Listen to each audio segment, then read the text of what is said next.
Donc,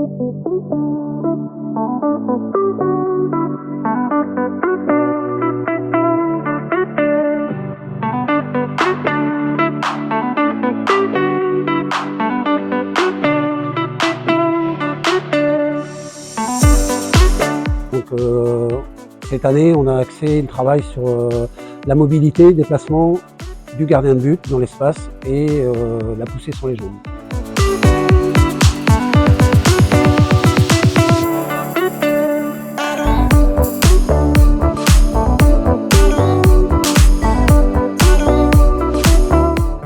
En fait, le constat que j'ai fait, et du coup avec Yael qui est arrivé au mois de janvier, qui lui aussi connaît bien le travail de gardien de but, le constat c'est que les gardiens du club, les jeunes notamment, enfin même les anciens, la plupart n'utilisent pas leurs jambes.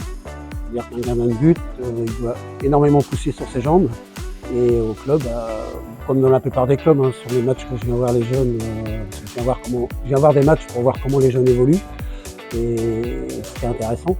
Et je vois les gardiens adverses, la plupart c'est la même chose, il y en a très peu qui utilisent leurs jambes.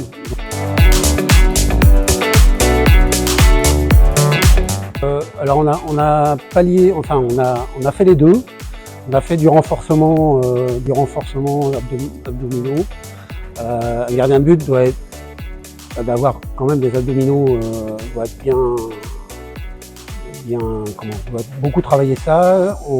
Là, comme vous pouvez le voir derrière, Yael leur fait travailler les étirements et assouplissements.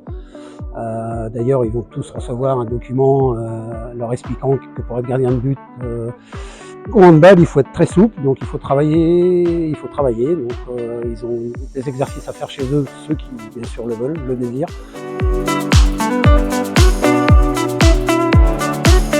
Et en fait, ce qui fait vraiment plaisir, c'est de voir l'investissement des jeunes. Ils sont vraiment tous moteurs et ils sont demandeurs. Ce qui est intéressant, c'est quand je viens le samedi et que les parents des gardiens de but ils me disent c'est un plaisir quand ils vont s'entraîner, même les coachs ils me disent comment ils ont progressé, tout ça. C'est hyper intéressant.